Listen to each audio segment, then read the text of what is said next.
안녕하세요. 국내 농구 전문 유튜브 에어볼입니다. 네, 저는 루키의 이동환 기자고요. 두 분 인사하시죠. 네, 안녕하세요. 데일리 스포츠 한국의 최장석 기자입니다. 네, 안녕하세요. 점프볼 민준구입니다. 예, 아니 정말 모르고 있었어요. 근데 시청자분께서 댓글을 달아주셨더라고요. 이제 유튜브인데 왜 자꾸 국내 농구 전문 팟캐스트라고 하냐고. 예리한 지적. 예, 근데 뭐 맞는 말씀이고, 근데 저희는 일단 기본적으로 컨텐츠는 팟캐스트인데, 그죠? 이제 플랫폼은 유튜브니까 앞으로는 유튜브라고 부르겠습니다. 네.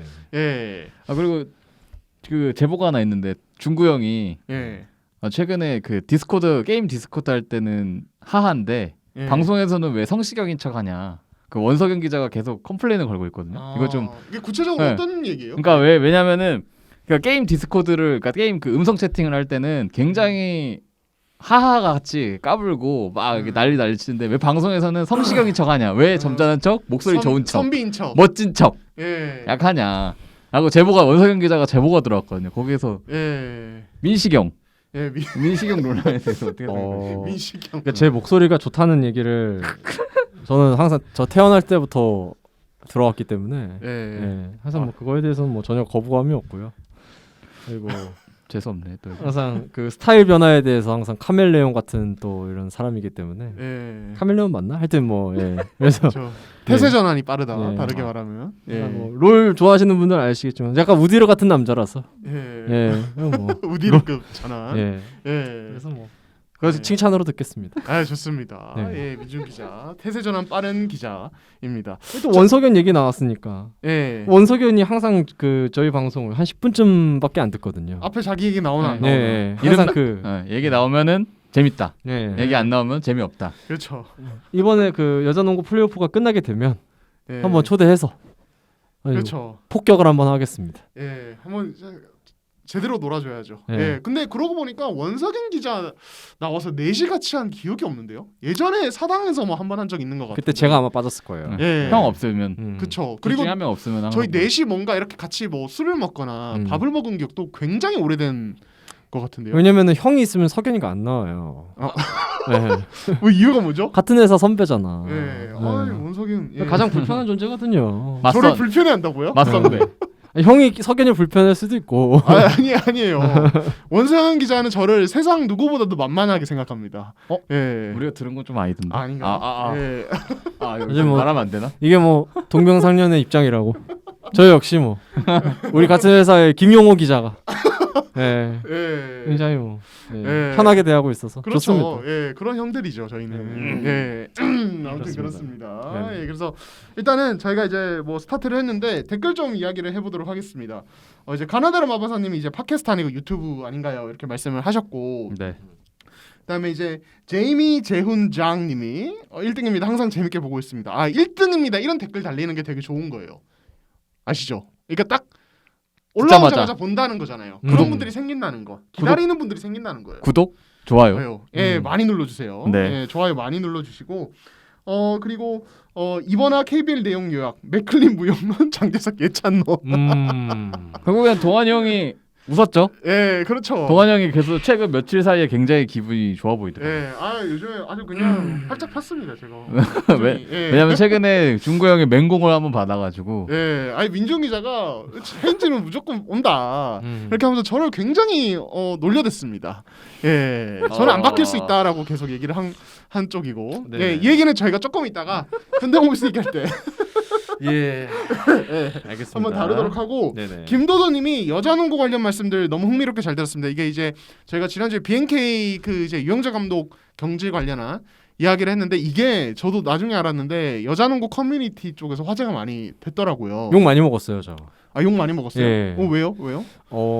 여자농구도 이렇게 많이 안 다니는 기자가 뭐 그렇게 평가를 하냐. 근데 여러분 오해가 있습니다. 제가요 여자농구 취재를 많이 가요. 진짜 많이 가는 편이에요. 네, 그렇죠. 그래서 제가 뭐 그 원석영 기자만큼 이렇게 거의 전 경기 취재를 하지는 않았지만 그렇죠. 그래도 정말 열심히 다녔습니다. 그렇죠. 민주 기자는 뭐 당장 또 내일 또 그 시간에 또 도원체육관으로 간다고. 네, 제가 여자농구 굉장히 좋아하는 또 예. 그 기자이기 때문에 그렇군요. 애정이 있어요. 예. 알겠습니다. 네. 예. 아무튼 그래서 저희가 지난주에 그 얘기한 게 굉장히 좀 나름 좀 뭐랄까 민중구 기자를 중심으로 속 시원하게 좀 깐 부분이 있어요. 그죠? 예.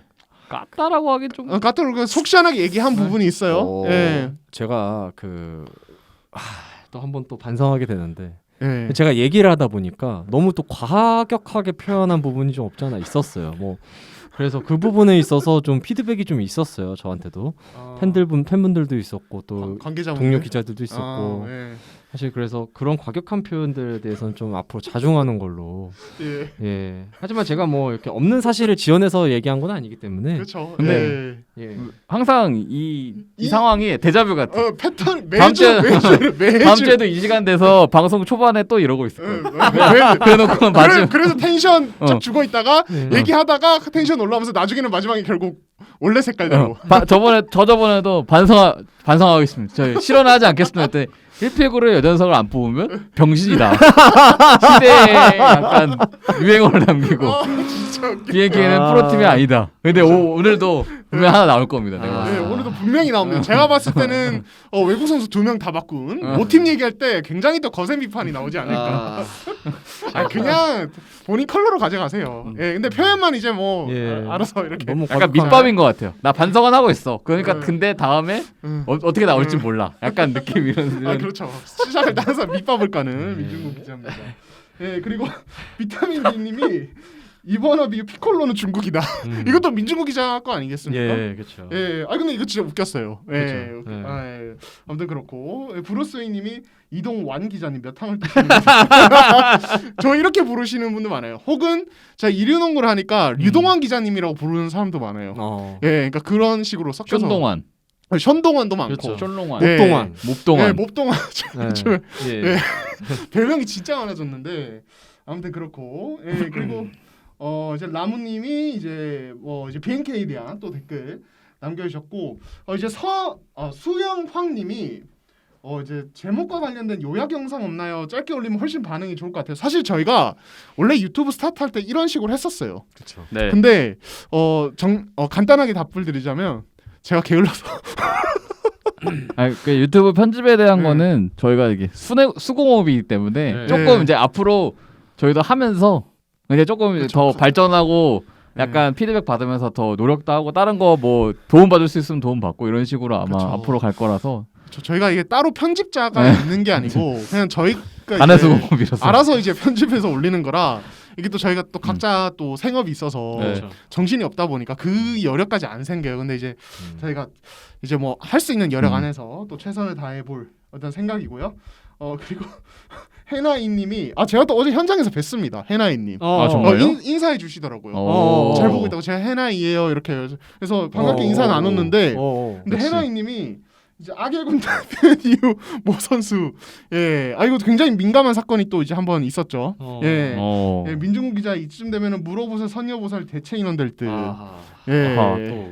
근데 학폭설에 대해서는 제가 이따가 또 저희가 설명을 얘기 드릴게요. 얘기를 예. 좀 해야죠. 그렇고 그리고 레이첼님이 전자랜드가 연패 빠지자마자 전자랜드가 우승할지도 모른다면서요, 이 기자님. 근데 앞으로 지켜봐야 됩니다. 이건 아직은 좀 섣부른 어떤 의견이 아니실까. 저는 아직도 그렇게 생각을 하고요. 이제 이제 여러 가지 댓글 또 있는데요.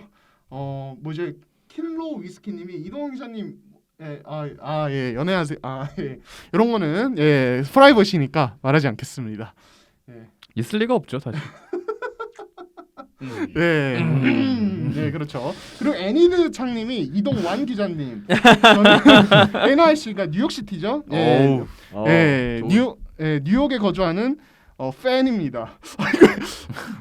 왜 팬만 영어로 쓰셨죠? 되게 센스 있으시네요. 기자님께 선물 보내고 싶은데 어떻게 해야 될지. 오. 또 동환이가 이제 또 저희 이런 거 되게 에어볼을 향한 선물이라 생각하고. 동환이가 또 이런 거 되게 좋아하거든요. 알아봐주고, 맞아요. 그러니까 선물해주고, 사진 찍어주고 이런 거 되게 좋아. 그 감사한 거니까. 실제로 이제 제가 지난주에 이제 서울에서는 이제 해나이님 했었고 다른 이제 울산에서는 다른 또 청취자분들 잘 보고 있다고. 그러니까 처음에 먼저 이리농구 잘 보고 있어요. 에어볼 잘 보고 있어요. 이 말씀을 꼭 해주세요. 진짜 감사한 분들이네요. 잠실에서 또 한 분 또 저한테 말씀 걸어주셨어요. 기자석에 앉아 있는데 한 분이 오셔서 두 개 다 너무 잘 보고 있다고. 아우. 이렇게 말씀해 스타 주셨습니다. 기자는 다른 그런 게 아니고 예, 감사한 진짜 일이죠. 스타. 나는 그런 적이 한 번도 없어. 나도 없어. 그래서 라이징 스타. 아니 제가 몸이 크니까 눈에 띄어서 그런. 근데 좀 거예요. 부럽네요. 네. 아유, 저도 막 이렇게 인사하면 좋아해요. 저도. 그렇죠. 아니 근데 이게 그러니까 뭐라고 해야지? 거기서 이렇게 인사해 주시면 너무 감사한데 이게 어떻게 그 뭐라 해야죠? 그러니까 너무 또 이렇게 막 웃으면서 시끄럽게 할 수는 없고 또 그렇다고. 사실은 그렇긴 그렇다고 하죠. 또 이제 너무 또 시큰둥하게 있을 수도 없고. 그렇죠. 예, 이거 뻘쭘하시잖아요. 나름 용기 내서 글씀을 걸어주셨는데 그래서 그게 좀 요즘에 고민거리입니다. 역시 이게 스타 그게 아니라 스타의 고민. 그러니까 최대한 이렇게 나름 용기 내서 말씀 걸어주시는데 맞아요. 네. 제가 그래도 그 용기에 맞게 이렇게 또 이제 반갑게 맞아야 되는데 이게 어느 정도로 이렇게 말씀을 드려야 너무 가벼워 보이지 않고 사람이 그래도 최대한 예의 갖추면서 할 수 있나 이게 약간 고민거리예요. 그것도 진짜 고민이 되겠네요. 예, 두 분도 고민하셔야 됩니다. 앞으로. 예, 많이들 아마 알아보실 거예요. 저는 민주 기자는 무조건 알아봅니다. 제가 봤을 때 이미 굉장히 유명한. 예. 저는 직접 저를 보고 욕만 안 하셨으면 좋겠어. 네가 민중구냐? 네가 민중구냐? 아 그러실 분은 없을 거고. 예. 민중 기자도 한 이제 골격하기 때문에 또 눈에 잘 띄거든요. 예, 그렇습니다. 그 예. 참고로 만약에 그 기자석에 롯데 자이언트 잠바를 입고 있는 모 기자가 무조건 민중구 중구형이거든요. 그렇죠. 그러니까 진짜 딱 헷갈릴 때는 롯데 자이언트 네, 점퍼. 관중석은 긴가민가한데 기자석에 유일하게 롯데 자이언츠가 격힌 장바를 입고 있는 사람이 있다 하면 무조건 민중구 기자이기 때문에 진짜 찢어진 청바지에 롯데 자이언츠 옷을 입고 있다? 100%입니다, 여러분. 알아두시면 좋을 것 같아요. 그렇죠. 예. 눈에 잘 띄어요, 사실은. 예, 눈에 잘 띄고. 예, 아무튼 그렇습니다. 그리고 뭐 이제 여러 가지 또 이제 뭐 맥클린 관련해서 또 댓글도 많이 달아주셨고, 이거는 또 저희가 뭐 이제 모비스 얘기하면서 네. 또 이제 하도록 하겠습니다. 예. 이렇게 또 정리를 하고 그러면 저희가 사실 이번 주는 뭐 특정 주제를 다루기보다는 지금 이제 휴식기 이후 일정이 시작됐고 각 팀의 상황이 약간씩 바뀌었어요. 그래서 이와 관련해서 좀 훑어보면서 얘기를 해보도록 하겠습니다. 네. 자 일단은 그러면 상위권부터 그냥 훑을게요. 네. 지금 플레이오프를 준비하는 시기가 점점 되어가기 때문에 자 KCC가 28승 13패로 1위를 달리고 있는데 지금 이제 관건이 현대모비스랑 승차가 2게임이어서 그렇죠. 이게 조금 이제 앞으로 흥미거리입니다. 지금 1위 싸움 KCC와 현대모비스 좀 어떻게 보세요? 최근에 KCC 좀 불안하잖아요, 사실은.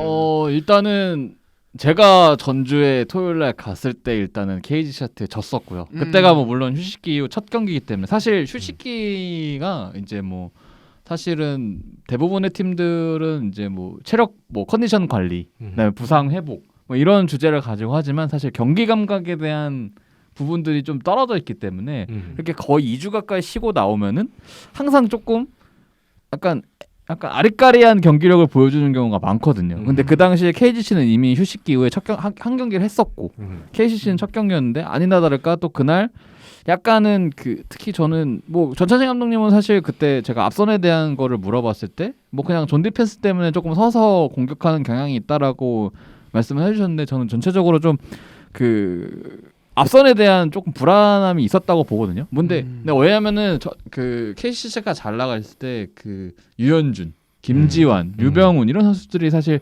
적재적소에 정창현까지 적재적소에 나오면서 딱 본인들이 해야 될 걸 하면서 뭐 특별한 뭐 S급의 선수는 아니지만 이 각자만의 그 특장점들이 있잖아요. 그것만 쪽쪽쪽 뽑아가지고 그게 이제 팀에 잘 녹아들었었는데 사실 그 경기에서는 그 부분이 잘 안 나와서 이게 좀 가드진들이 좀 전체적으로 왜냐면 페이스가 워낙 좋았기 때문에 조금 약간 하락세인가라도 생각을 했는데 오늘 경기를 보니까 에이 계란 걱정했구나 내가 쓸데없는 걱정을 했구나라는 생각이 들더라고요. 오늘 뭐 후드를 패는 거 보니까 거의 100점을 넘겼잖아요 지금. 105점이죠. 네, 첫 세 자리 점수를 알고 있고 근데 유일한 고민이 아마 좀 타일러 데이비스? 여전히 타일러 데이비스는 살짝 지금 갈피를 좀 못 잡는 듯한. 그러니까 뭐 이전에 여전히 잘하고 뭐 스탯도 잘 나오고 이 정도면은 충분히 KBL 첫 시즌이고 어린 선수 힘을 감안하면 잘해주고는 있지만 사실 우리가 KCC가 한창 잘 나갔을 때 타일러 데이비스의 모습은 굉장히 꼬밀해서 전투적이고 막 비비고 들어가고 수비에서도 비교적 잘 따라다니고 그런 모습들이었는데 사실 그러니까 그 모습 자체가 살짝 안 나와서 왜냐면 보여준 게 있다가 또 지금 안 보이니까 그게 조금 아쉬운 부분. 근데 그거 빼고는 그게 약점이라고 친 정도면은 뭐 사실 크게 걱정할 것은 없다. 뭐 그렇게 볼 수 있을 것 같은데요, 저는. 네. 일단은 지금 이제 수요일에 음. 현대모비스랑 또 맞대결이 있습니다. 어. 이 경기가 굉장히 중요할 것 같아요. 굉장히 여기서 중요해요. KCC가 이기면은 굉장히 유리해질 것 같고 그렇죠. 1위 그렇죠. 이제 지키기에 만에 하나 이제 저번 4라운드처럼 뭐 현대모비스가 이겨버린다? 그러면은 이제 진짜 알 수 없는 상황으로 흘러가는 거죠. 예, 그래서 요 맞대결이 되게 중요할 것 같고 일단 뭐 현대모비스 얘기 나온 김에 뭐 KCC는 충분히 또 최영석 기자가 잘 얘기해 주신 것 같고 네. 현대모비스 결국에는 예 이정현 선수 잠깐 맞네요. 얘기하죠. 예. 그걸 놓치면 안 되니까. 예. 그 많은 분들이 그러니까 궁금해하실 수 있을 것 같아요. 왜냐면 그 다른 스포츠에서는 학폭이 그 기사화가 되고 언론화가 되고 그렇죠. 굉장히 공공연하게 퍼지고 있는데 지금 현재 또 기성용 선수도 문제가 좀 네. 있죠. 그래서 근데 왜 농구는 가만히 있느냐? 기사가 왜 하나도 안 나오냐? 예, 왜 안 나오느냐? 근데 좀 이유가 있습니다. 이게 뭐 이게 제가 뭐 그 폭로한 분의 뭐 실명을 밝히거나 뭐 이런 건 아니지만 그리고 100% 팩트라고 말씀드리기 좀 애매한 게 이것도 또 어찌 보면은 주변 관계자들의 이야기이기 때문에 이게 얼마나 살이 붙어 있는지는 또 몰라요. 근데 정확하게 사실로 연결된 부분만 이렇게 말씀을 드리자면 일단은 그 이정현 선수가 자신에게 그러니까 폭력을 가했다. 학폭이라기보다는 좀 폭력을 가했다라고 말하는 그 주장하는 이가 사실은 굉장히 좀 안 좋은 이유로 농구부를 떠난 걸로 알고 있어요. 근데 그 안 좋은 이유가 농구부 안에 있었던 일이 아니고 그 외부적으로 굉장히 안 좋았던 일로 이제 학교를 떠났고 그리고 그 안에서도 굉장히 좀 평판이 좋지 않았던 사람으로 알고 있어요. 그래서 근데 최근 들어서도 뭐 평판이 좀 안 좋았다는 소문도 있는데 그거는 100% 이렇게 확신이 될 수 있는 부분은 아니고요. 그리고 이제 그 당시에 그 폭로하신 분이 100kg가 넘는 되게 거구였다고 해요. 이정현 선수는 사실 그때 당시만 하더라도 키도 작고 왜소한 체형이었다고 하죠. 그리고 그때 이정현 선수 밑에 있는 학생들이 굉장히 많았대요, 선수들이. 근데 그 선수들을 단체로 이렇게 기합을 했던 거는 사실 그 운동부만의 문화. 사실 이거는 지금 시대에 있어서는 사실 굉장히 좀 용납할 수 없는 환경이지만 그 거의 20년 전이죠. 거의 20년 전 그 2000년대 초반 때 문제였기 때문에 사실 그 문제를 지금 와가지고 평가하기는 좀 어려워요, 사실은. 애매한 부분이 있죠. 과거의 일을 현재 기준으로 평가하는 게 상당히 이게 좀 아이러니한 일이기도 하거든요. 옹호하는 건 아닙니다. 근데 굉장히 좀 어렵다는 거죠, 바라보기가. 어떤 시선으로 바라봐야 되는지 되게 어려운 건데. 그래서 단체 기합을 준 거는 어느 정도 팩트로 나온 거는 맞는 것 같아요. 근데 이제 그 단체 기합이 만약에 정말 문제라면 이게 진짜 사실은 이 문제가 지금 수면 위로 올라와서 그렇지 다른 일들이 너무 많았거든요. 그래서 이제 이거에 대해서 과연 어떻게 다뤄야 되는지에 대해서 다 고민을 하시는 것 같아요. 사실 저희도 고민을 좀 하고 있습니다. 그래서 이게 아직 해결되지 않은 문제이기 때문에 그리고 이정현 선수가 뭐 그렇다고 해서 아예 뭐 피해자다 뭐 이런 건 아니고요. 지금 상황이 좀 되게 그러니까 애매해요.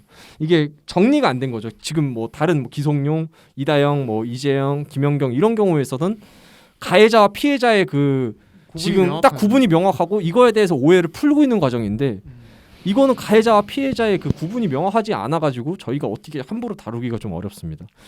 그래서 이제 사실은 이 부분이 사실은 뭐 이렇게 쉽게 건드릴 수 있는 문제도 아니고요.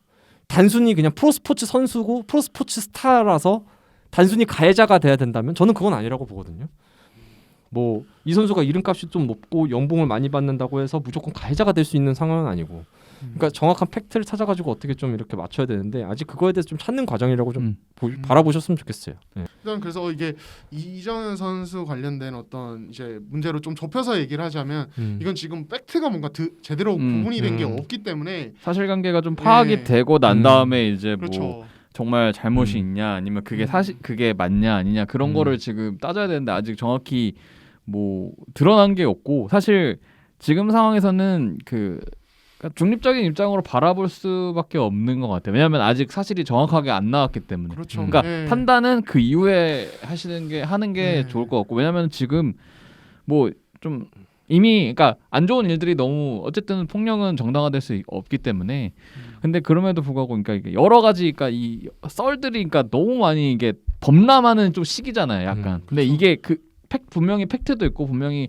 그 정말 고통스러운 그걸 가지고 그거를 정말 용기 내서 얘기하시는 분들도 있지만 또 이런데 좀 편승해서 조금 약간 그런 경우도 악용되는 경우도 분명히 그렇죠. 있거든요. 그렇기 한번 때문에 담가보자라는 네. 식으로 나온 사람들도 분명 있어요. 그런 게 있기 네. 때문에 사실 그런 뭐 2차 피해 이런 게 더 되지 않기 위해서는 현재까지는 일단은 저희도 그렇지만 이정현 선수의 그 부분에 대해서는 그냥 중립적인 입장을 딱 일단 보고 아마 이게 절대 뭐 숨기거나 그럴 수는 없어요. 지금 상황이 어쨌든 잘못이 만약에 명백히 들어가면 드러날 수밖에 없는 상황이기 때문에 이거를 뭐 억지로 지금 잘못이 드러나는데 숨기거나 이런 상황이 아니거든요. 그렇죠. 그렇잖아요. 그리고 네. 퍼지지 않았다는 것만으로도 음. 그러니까 이게 2차, 3차로 계속 다른 사건에 있어서는 2차, 3차로 계속 기사가 나오고 계속 반응들이 나오는데 이거에 대해서는 전혀 반응이 안 나오잖아요. 농구가 대처를 잘했다. 농구에선 대처를 굉장히 잘한 거다라고 보는 것도 어렵고요. 네. 그렇죠. 이슈화가 안 된 건 농구 인기가 없어서 그런 거 아니냐? 이것도 좀 근거가 없어요. 그러니까 명분도 없고요. 그러니까 그런 게 아니고요. 그냥 이 사건 자체가 애매해서 그런 네. 거예요. 그렇죠. 그러니까 이재영 이다영 사건 같은 경우는 일단은 본인들이 사과를 했죠. 네. 여기서 이제 이미 팩트가 드러났죠. 그렇죠. 예, 그러면서 이제는 커지는 거고 네. 사실 이제 지금 화제가 되고 있는 이 축구 쪽에 이제 기성용 선수 사건은 서로 이제 완전 공개적으로 대립각을 세우고 있으니까 그런 걸 이제 기자들이 기사화를 할 수 있는 건데 그렇죠. 지금 같은 경우는 서로 지금 뭐 이게 얘기하는 게 다르고 공개적으로 얘기할 수 있는 부분이 전혀 없고 그러니까 저희는 이제 기사화를 하려고 할 때 이게 팩트를 기반으로 어느 정도 확인된 이런 네. 걸로 써야 되는데 그럴 수가 없는 지금 그렇죠. 상황이라고 해야 돼. 되게 네. 애매해요, 사실은. 좀 예, 그리고 이걸 저희가 이게 이제 확인되지 않은 걸로 쓰는 순간 이게 영향을 미쳐요. 일단은 뭐 이렇게 네. 또 KCC 얘기 네. 이렇게 넘어가도록 하고 자 현대모비스가 에런 헤인즈를 여기 영입하진 않았습니다. 아 예. 벌써 분위기 전환하시네요. 예. 행복하네. 민중 기자. 네네. 예, 지금 일주일 내내 네. 저를 놀리지 않았습니까? 에런 헤인즈를 안 데려갈 리가 없다. 네. 예? 아니 물론 방송에서는 굉장히 논리적으로 저희가 또 이야기를 주고받았지만은 사석에서는 굉장히 저를 많이 놀려댔어요. 맥클리는 거의 네. 사람 취급을 안 해요. 네. 아닙니다. 장난이었고요. 예, 사석에서 한 거는 사실 장난이 거의 장난이죠. 예, 깊었고요. 왜냐면 동환이 형이 굉장히 그 맛이 있는 사람이에요. 예.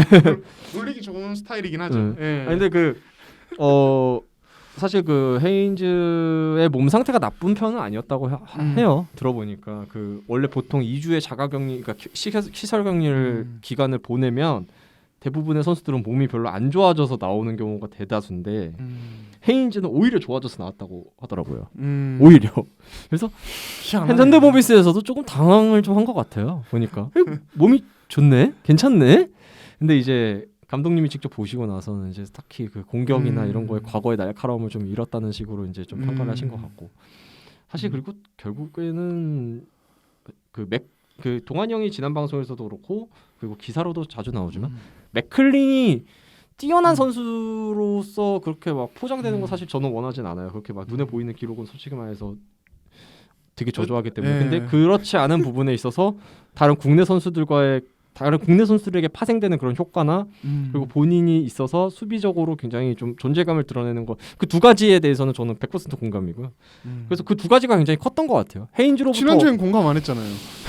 지난주에는 공감 안 했잖아요. 공감하는 척해요. 왜 갑자기 0%에서 100%가 됐어요? 공감 안 했잖아요. 왜냐면 항상 그 대립각을 세워야 되기 때문에 방송에서 맞습니다. 그게 맞죠. 이렇게 하는 것보다는 정치도 그렇잖아요. 그럼요. 대립각이 있어야 재밌는 거잖아요. 그렇죠. UFC가 같이 뭐 이렇게 둘이 손들고 이렇게 쎄쎄쎄하는 그런 스포츠가 아니잖아요. 서로 싸우면서 재밌는 스포츠잖아요. 저는 방송도 비슷하다고 생각을 해요. 대립각을 세우고 거기서 좀 어느 정도의 논쟁과 이런 걸 통해 가지고 토론을 통해서 더 재밌는 일 찾을 수 있는 거 아닙니까? 그렇죠. 말이 빨라지시네요. 네. 근데 민준 기자의 얘기가 또 맞는 것 같고, 그러니까 저도 듣기로는 이건 이제 에런 헤인즈를 보기 전에 유시학 감독 에런 헤인즈를 만나기 전에 이제 이렇게 저도 주워들은 이야기로는 그 이제 용인에는 이제 박구영 코치가 남아서 이제 좀 이제 로스터에 포함되지 않은 이군 선수들 뭐 케어해주고 훈련하고 이런 걸 해주는데 헤인즈는 이미 와 있는 상태였잖아요. 1군 선수들은 울산에 KT 전화로 내려가 있고 그런 상태였는데 들리는 소문에 굉장히 몸 상태가 상당히 좋다. 음. 라는 이야기가 들려온다는 얘기를 저도 전에 들었었거든요. 그래서 이거 되게 흥미로워지네. 뭐 이렇게 저는 되게 나름 2주 자가격리하고 나이 40 넘은 헤인즈가 과연 몸 상태가 얼마나 좋을까.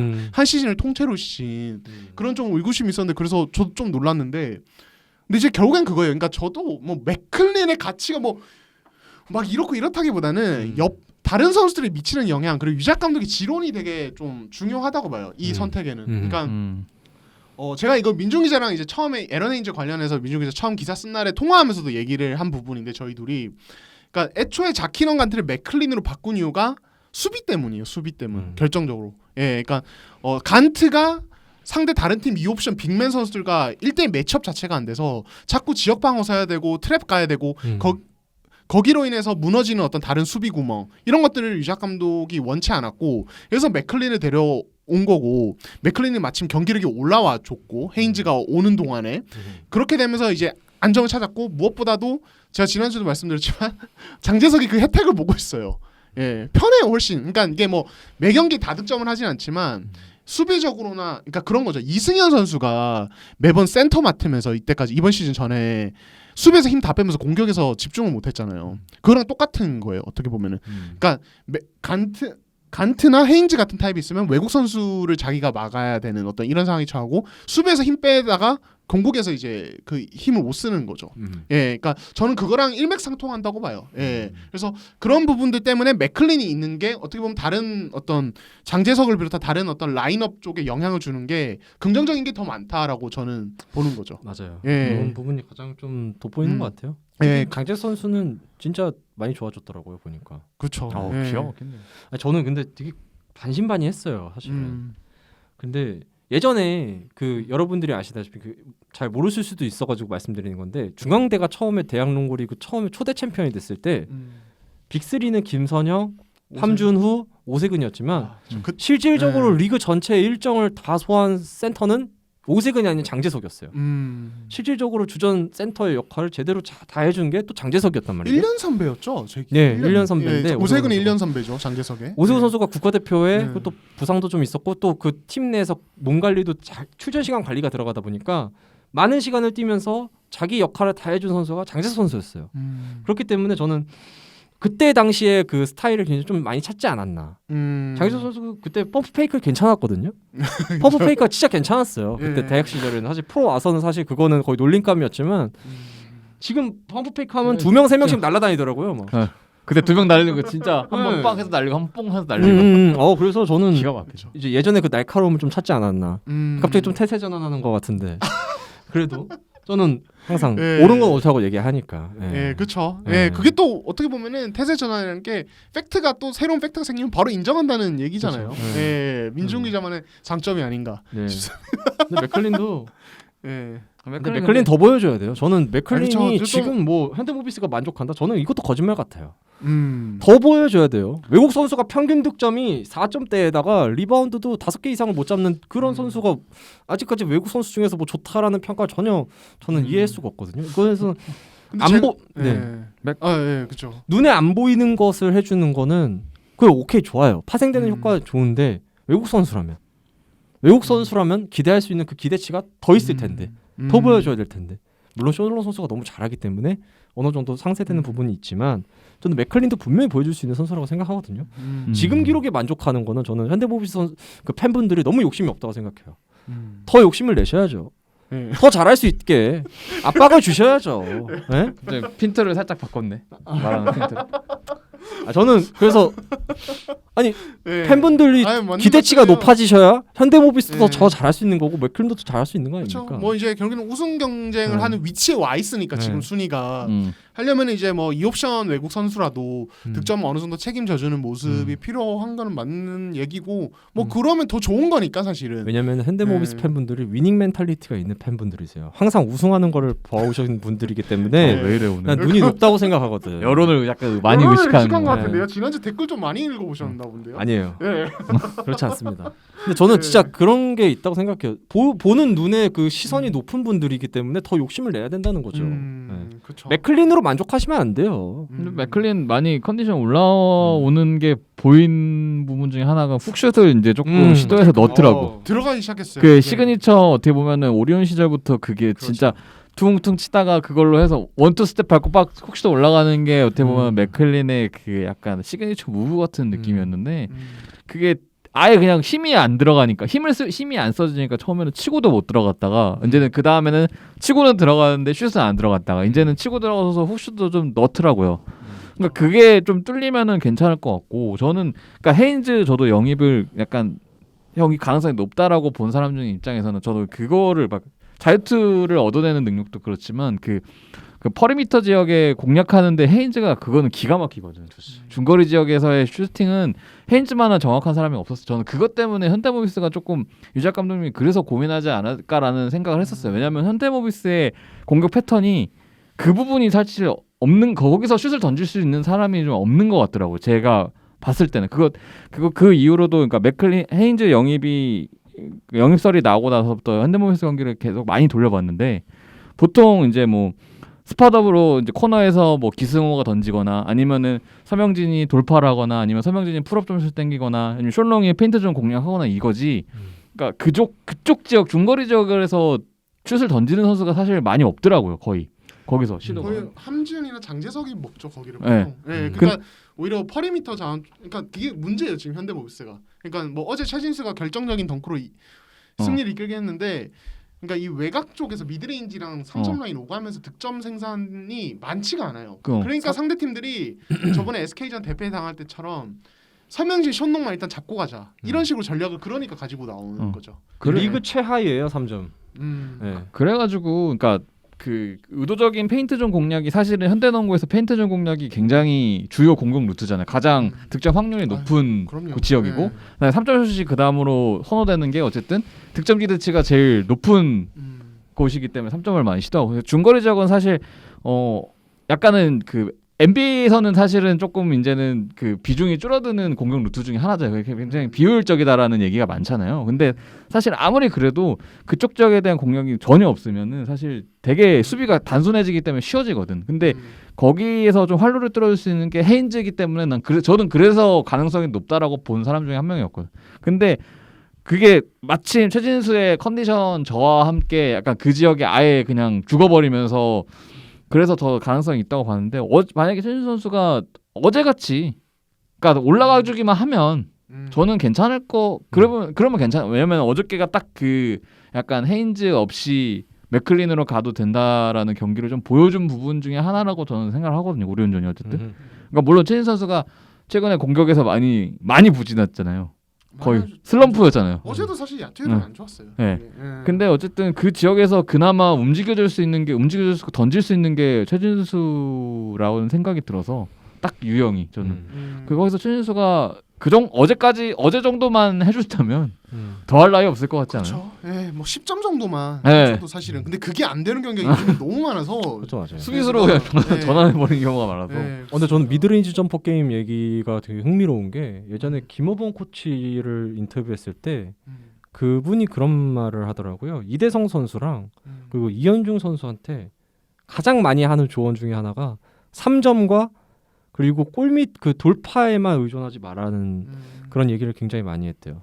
그러니까 미드레인지 점퍼를 많이 시도를 해야 너네들을 막는 수비수가 굉장히 좀 혼란스럽고 공격 루트가 많아요. 그리고 수비 공간도 다 무너뜨릴 수 있고 그리고 그래야 3점과 또 돌파가 굉장히 또 자유로워질 수 있다라는 얘기를 많이 하더라고요. 이게 지금 미국에서도 굉장히 그 부분에 있어서는 사실은 크게 뭐 그러니까 롱투 게임이 사실은 의미가 많이 없어졌다는 것도 있지만 사실 그게 아예 옵션 자체가 없어버리면은 굉장히 좀 안 된다라는 느낌이 있는 거죠. 그래서 그거는 할 줄 알되 네. 주요 공격 루트는 3점 아니면 맞아요. 돌파지. 아예 그거를 버리고 3점하고 돌파만 하는 애들은 NBA에서도 사실은 그런 선수들은 별로 그게 그렇죠? 가치가 떨어지잖아요. 근데 제가 농구 보던 시절에서 그 2점 게임을 제일 잘했던 선수가 추승균 감독님이었거든요. 기가 막혀. 미드레인지 장이겠죠. 뭐. 예. 근데 그 정도의 미드레인지 점퍼 능력을 가진 선수가 지금 리그에는 없어요. 모비스는 옛날에 양동근이 그렇죠. 약간 양동근 선수가 있었죠. 근데 지금은 리그에 없어요. 그런 선수가. 그래서 그게 좀 아쉬워요.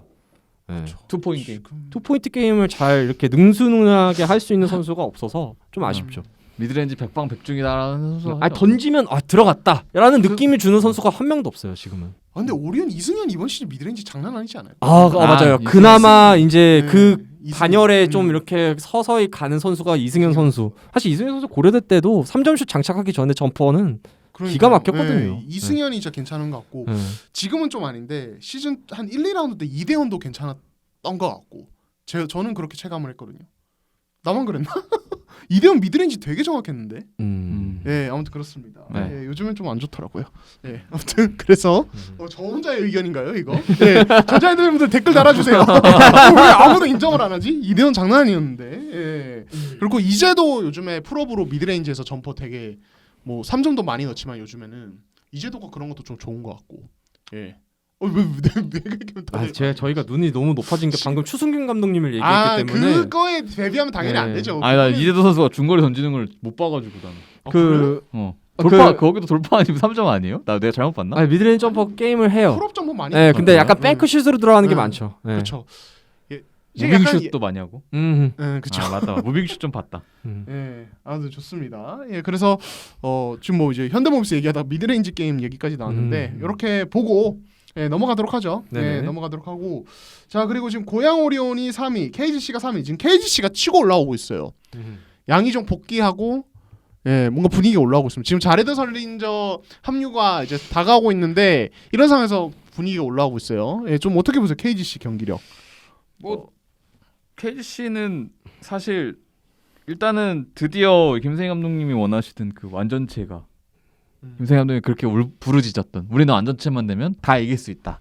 근데 완전체가 안 돼서 못 이겼을 뿐이야라고 그 얘기를 하셨잖아요. 근데 그때 그 6연승인가 할 때가 딱 그 멤버가 다 모였고 그러다가 양희 선수 부상당하고 또 약간 침체기 하다가 지금 양희종 선수가 휴식기 끝나고 돌아오면서 다시 또 이제 완전체가 돼서 짜르락 올라간. 그러니까 양희종 선수의 사실은 양희종 선수가 그 돌아오고 나서 존재감이 사실은 많다고 볼 수는 없어요. 그러니까 예전만큼의 그런 그러니까 모든 수비를 다 커버하고 뭐 그 정도의 컨디션은 아니에요 지금. 그러니까 더 올라올 수는 있고 현재는 아닌데 이게 그 모르겠어요. 그 알 수 없는 그 심리적인 부분, 정신적인 부분, 그다음에 마음이 편해지는 부분들이 선수들이 진짜 큰가 봐요. 리더십. 네, 양희종 선수 오면은 뭐 어쨌든 모이고 그 양희종 선수가 뭐 경기 중에 뭐 보컬 리더로서도 어쨌든 한마디 더 하고 선수들한테 뭉치자 뭐 이거 하자 이렇게 하고 그런 지시하는 부분들 때문에 사실은 다견되는 것 같기도 하고 그다음에 오세훈 선수가 컨디션이 좀 많이 올라오는 단계여서 저는 거기서 그러니까 오세훈 선수가 기록은 화려하지 않거든요. 뭐 두 자리 득점을 뭐 밥 먹듯이 하거나 뭐 미드레인지가 다 들어가거나 뭐 그런 건 아닌데 이게 골밑에서 공수에서 조금 힘을 써주면서 볼을 잡는 경우가 조금 늘어났거든요. KGC가 안 될 때 보면은 이재도랑 변준영 선수가 둘이서만 볼 계속 거의 한 10몇 초 소유하다가 둘이 던지거나 둘이 돌파하거나 약간 이런 식으로 해서 경기가 끝나는 경우가 많았잖아요. 그게 되게 안 좋은 경기력이었고 근데 오세훈 선수가 어찌됐든 볼을 잡는 시간이 좀 길어졌어요. 그게 그러니까 본인이 힘을 쓰면서 그리고 골밑에서 버텨주니까 송교창 선수하고 오세훈 선수가 안 좋을 때는 송교창 선수하고 몸싸움할 때 밀렸거든요. 또 올 시즌에 송교창 선수하고 근데 그날 제가 본 오세훈 선수는 되게 대등하게 싸움을 해서 밀고 들어가니까 송교창 선수도 굉장히 좀 원래는 힘 대 힘으로 하면 오세훈 선수가 이기는 싸움이잖아요. 그럼요. 근데 그게 컨디션이 많이 떨어져서 송교창 선수한테도 약간 밀리다가 이제는 대등하게 하는데 약간 송교창 선수가 버거워하는 모습들이 좀 보이더라고. 그러니까 그 정도로면 오세훈 선수가 경기 중에 힘을 쓰는 그런 정도의 컨디션이 많이 올라왔다. 그거를 또 실제로 김세희 감독님 또 그 부분에 대해서 굉장히 만족하면서 이러니까 우리가 이제 좀 올라온다. 약간 그렇게 자신감을 좀 보여주시더라고요. 근데 뭐 KGC 인상무선 사실 지금의 경기력도 중요하겠지만 이제 자레드 설린저가 왔을 때 그 후유증을 어떻게 좀 이겨낼 것인지. 교체 후유증이 다 있잖아요. 그렇죠. 예. 지금 지금 그럼 바로 얘기로 넘어갈까요? 그러면 미주 기자가 얘기하려는 팀이 있는 것 같은데 그죠? 그쵸. 예. 네. 일단 설린저의 교체 대상은 지금 정해지진 않았고 그다음에 요거는 뭐 나중에 확정되면은 다 근데 뭐 모두가 네. 다 그렇게 생각하고 있잖아요. 우리가 예상한 그 선수. 예, 세 글자의 이름 그 선수로 좀 가능성이 점점 올라간다. 뭐 이런 얘기가 있긴 한데. 예, 뭐 일단은 그거는 이제 저희가 확정이 되면 얘기를 하도록 하고 자 그럼 이제 오늘 민중우 기자의 타겟이 아닙니다. 예. 아니에요. 아 네. 좀 너무 심한 표현인가요? 저는 이유가 있는 몰락이라고 생각하거든요. 몰락이다. 벌써 네. 몰락이라는 전자에는 사실은 많은 그 중요한 시점에서 연패를 네. 타는 거 지금 3연패 중입니다. 예. 그러니까 되게 중요한 경기였어요. 음. 다 중위권 팀과의 상대였죠. 오리온 그리고 KT 오늘 KGC. 그렇죠. 예. 다 잡고 넘어갔으면 아마 지금보다 순위가 더 위에 올라가 있었을 지금 거예요. 뭐 공동 3위하고 막 이러고 있을 것 같은데. 네, 근데 예. 그 기회를 놓쳤습니다. 지금 5라운드 들어서 찾아온 기회를 놓친 거예요. 근데 저는 그 오로지 지금 조나단 모틀이랑 뭐 데본 스캇의 문제라고 생각하진 않아요. 그들이 못한 것도 있지만 코트 밸런스가 무너진 거죠. 네. 원래 해오던 게 다 무너진 거죠. 근데 예전에 예. 누가 그랬어. 정서가 그랬었나 나한테 그런 딱 첫 번째 그 조나단 모틀이 첫 경기 딱 봤을 때 오리온전 딱 봤을 때 아 저희한테 똑 싸세요 한다. 맞아. 똑 싸세요. 네. 맞아요. 그러니까 이동 감독이 네. 떡 사세요 할 거야 이러면서 하지 말라고 네. 했던 게 맞아요. 맞아 오리온전에 말도 잘 안 나와. 네. 오리온전에 네. 다 나왔어요. 그러니까 음. 뭐지? 왜 저렇게 농구를 하지? 저 진짜 저도 보면서 그 생각했거든요. 예전에 전자랜드가 네. 진짜 한창 농구 진짜 못했을 때의 농구가 나왔어요. 국내 선수 깡그리 다 무시하고 그냥 외국 선수만 바라보는. 그러니까 거의 해바라기 농구였거든요, 그게. 이게 어떤 의도였는지는 사실은 제가 그날 현장에 안 가서 이제 이동 감독 얘기를 듣지는 못했는데, 그러니까 저는 그러니까 그날 특히 이제 몰리는 것도 몰리는 건데 하이로 게임에 유난히 좀 집착을 하는 느낌이라고 해야 되나요? 네, 그러니까 그런 것도 좀 전자랜드는요. 있던데. 네. 새로운 외국 선수가 와서 손발을 맞추는 거를 실전에서 하면 안 돼요.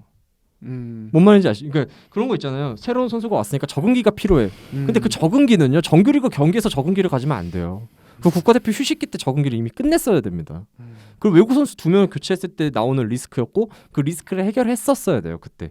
근데 전혀 해결이 된 모습이 아니에요. 지금 3연패하는 과정에서 단 한 장면도 해결된 모습이 보여주지 못했어요. 전자랜드는. 근데 다 무너졌어요. 모틀이 어떻게 됐습니까? 오늘 트랩 수비에 완전 박살났잖아요. KT전에서 브랜든 브라운한테 완전 말리지 않았습니까? 오리온전에서 모틀이 득점 많이 올렸죠. 잘했어요. 솔직히 말해서. 잘했는데 한국 그 KBL 특유의 더블팀 그 수비에 완전히 말려서 야투 성공률 떨어지고 야투 성공도 뭐 높겠죠. 근데 국내 선수들이 완전 다 무너졌잖아요.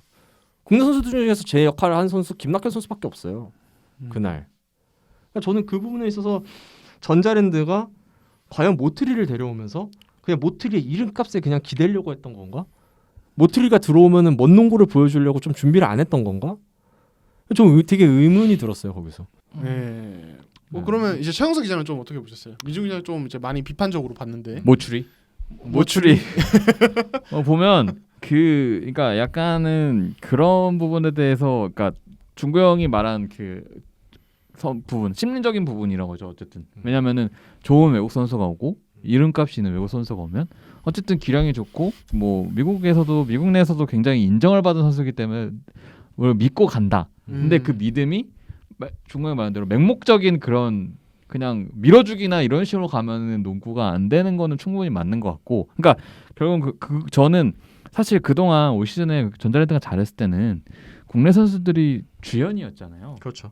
국내 선수들이 주연이었고, 근데 모틀이라는 이름값이 좋은 외국 선수가 왔을 때는 그 국내 선수들이 그렇다고 조연이 되는 게 아니라 모틀이도 함께 올라와서 동반으로 주연을 먹어야 그게 더 시너지 효과가 나고, 왜냐면 국내 선수들도 본인이 해오던 거를 물론 조정은 필요하고 그거에 대해서 롤에 대한 분배나 이런 것들은 분명히 필요하지만 그래도 같이 동반 주연으로 같이 경기를 이끌어간다라는 느낌으로 해야지. 이게 국내 선수가 이름값이 좋은 애가 왔으니까 우리는 조연을 해서 얘네를 뒷받침만 해주면 돼라고 하는 순간 이게 지금 이런 약간 경기력이 나오는 것 같거든요. 사실 그게 그러니까 뭐 어찌 됐든 저는 근데 동선 조정도 굉장히 중요하게 필요한 것 같아요. 그러니까 모트리가 사실은 G리그에서도 그렇고 뭐 4.5번이다라는 얘기가 있지만 제가 봤을 때는 크게 봐야 4번이고 3.5번이라고 저는 보거든요. 사실은. 그러니까 슛은 없지만 플레이 스타일 자체가. 근데 너무 약간 너무 로포스트 너무 로포스트 위주로만 공격을 전개를 시키더라고요. 그러니까 이대현 선수가 오히려 하이포스트에 나와서 본을 잡고 로포스트에 있는 그러니까 하이로 게임을 하되 이대현 선수가 하이에 올라오는 경우가 많더라고요. 근데 저는 이대현 선수가 진짜 올해 성장했고 득점도 잘하고 그러지만 진짜 미안한데 진짜 조연이 될 선수는 저는 이대현 선수라고 보거든요. 이대현 선수가 좀 더 로포스트 들어가서 그런 것들은 해주고 이거 만약에 모트리 선수를 그렇게 쓸 거면 좀 그렇게 동선 조정이 좀 필요하다 보고 이게 그리고 스페이싱 문제도 모트리 선수한테 엔트리 패스 넣어줘서 1대1 시키는 거 포스트업 시키는 거 좋은데 왜 거기에 꼭 한 명씩 그게 같이 껴있더라고요. 정효근 스트롱 사이드에 스트롱 사이드에 같이 껴있더라고. 모트리가 보자면 그 옆에 항상 있더라고. 근데 그게 공간을 모트리가 공격할 공간을 잡아먹는 거. 근데 이게 약간 적응이 안 된 문제인 건지 약간은 아직은 이게 본인들도 이게 동선 조정에 대한 이게 아직은 습득이 안 된 건지는 잘 모르겠지만 그런 부분을 조금 해결을 해야 될 거예요. 그러니까 모트리를 자유롭게 그러니까 모트리를 아예 그냥 탁 몰아줄 거면 그거에 대한 세팅도 확 바꿔야 되는데 지금은 약간은 이도저도 아닌 느낌. 국내 선수가 김낙현 선수가 그렇다고 해서 그러니까 그래서 저는 차라리 김낙현 선수랑 데본 스캇을 좀 묶는 거는 어떨까라는 생각도 해봤어요. 초반에.